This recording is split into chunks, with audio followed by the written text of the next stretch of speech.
Alright, so my name is Jamie Polanski, and I'm in the GPH 5153 for Global Environmental Health. And today I'm going to be presenting about the Wittenoom asbestos mining tragedy, which happened in Wittenoom, Australia. So my objectives for my presentation is to provide a context of the asbestos mining tragedy in Wittenoom, Australia.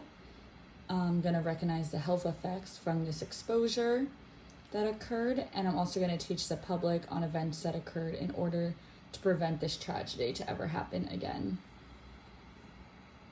My table of contents. So first, on the first slide, I'm going to show the location of where Wittenoom is in Australia. Then I'm going to explain crossodolite mining. Then I'm going to define mesothelioma and the distribution of it in Wittenoom. And then I'm going to talk about the effects of exposure to crossodolite exposure of it. And then I'm going to show a bar graph on the amount of deaths that occurred during this mining tragedy from mesothelioma, which I'll go over more about in my presentation. And then I'm going to show the aftermath and what Wittenoom looks like today. So the first slide I have is the location and neighborhood of Wittenoom, Australia. So it's in Western Australia, and it's in the Southern Hemisphere, and it's the Southern Hemisphere's largest contaminated industrial site. It contains former town, mining areas, and other surrounding ecosystems. It was always considered very isolated, and there was never that many residents in this neighborhood. In 2008, the entire area was classified as a contaminated site by the Department of Water Environmental Regulation through the Australian government. And the mining began in this area around 1943 by the Colonial Sugar Refinery. And more than 20,000 men, women, and children lived in this town, and they were being exposed to asbestos and were unknown that they were being exposed to this deadly carcinogen. And the declared contaminated area covers 50,000 hectares. Next is crossodolite mining, and here's a line graph. Crossodolite was mined at Wittenoom Gorge in Western Australia from 1937 until 1966.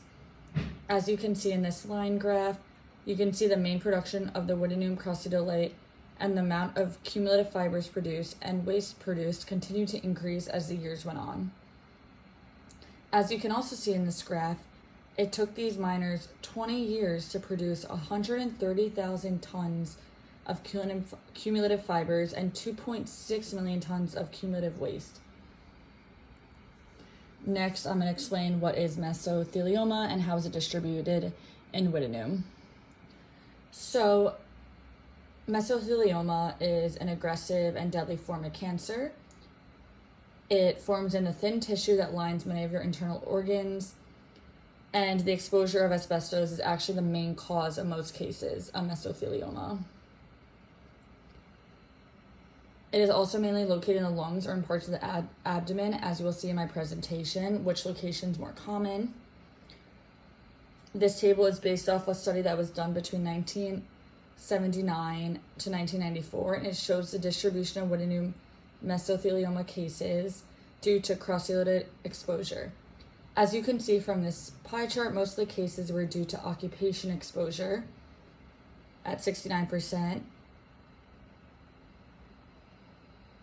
which was basically all the people that worked in the mines and were miners, but other groups that were found to be diagnosed were occupational groups that were responsible for other tasks such as transportation and handling of crossodolite, as well as the residents who resided in the town of Wittenoom, which were exposed to environmental exposure. Next, I'm going to talk about the effects of exposure to crossodolite mining. Research has found that exposure to crossodolite has a huge health impact on individuals. This study that was conducted by Berry et al. Analyzed the number of lag years of diagnosis to mesothelioma. As shown, this table contains a study found in both men and women who were exposed to crossodolite in the Wittenoom mines during these 50 years. During this time period, both cases of pleural and peritoneal mesothelioma were developed, which you can see the difference on the bottom of this table below. But for men, 268 men were diagnosed with pleural, whereas only 48 men were diagnosed with peritoneal. The most cases of mesothelioma were between 30 and 39 lag years. Overall, this study found 329 individuals, as seen in the black box, have been diagnosed with mesothelioma at least 10 years after their exposure, which shows how deadly this exposure has been even after years that they've been exposed. Studies suggest that at least a quarter of the people who work to the mine will eventually die of mesothelioma or other asbestos-related disease. Next is another study that was done, and it shows the number of deaths among these mine employees and also residents during this 50-year study. So, before this research, there's also a fact that it claimed the lives of 1 in 10 residents, which is 10%. But Wittenoom mine took the lives of more than 2,000 of the town's workers and residents, with at least a quarter of the mine's 7,000 workers were expected to pass.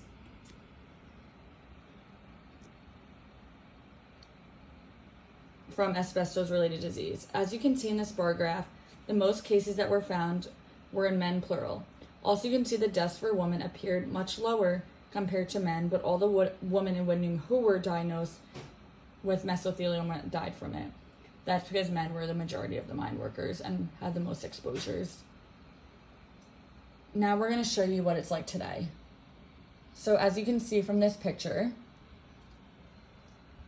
it's covered in signs just like that lethal asbestos is present. All residents were forced to leave, or they would face forced eviction. The homes that house the town's 20,000 residents have been demolished and replaced by warning signs. The town has also been stripped from most maps and road signs, removed in an effort to stop dark tourists visiting. Asbestos tailings can still actually be found in Wittenoom Gorge, which is why travel there is highly discouraged. Now here's a summary of the mining tragedy. So it all started, this is going to be a chronological order. In the 1930s, blue asbestos, which is chrysotolite, was discovered in Wittenoom Gorge.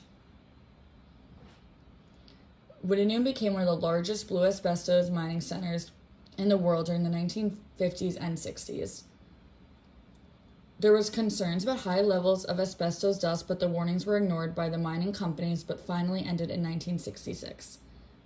In 1980, the government declared Wittenoom a prohibited area and began evacuating the town due to health risks associated with asbestos exposure. And then in 2006, the last resident was finally removed.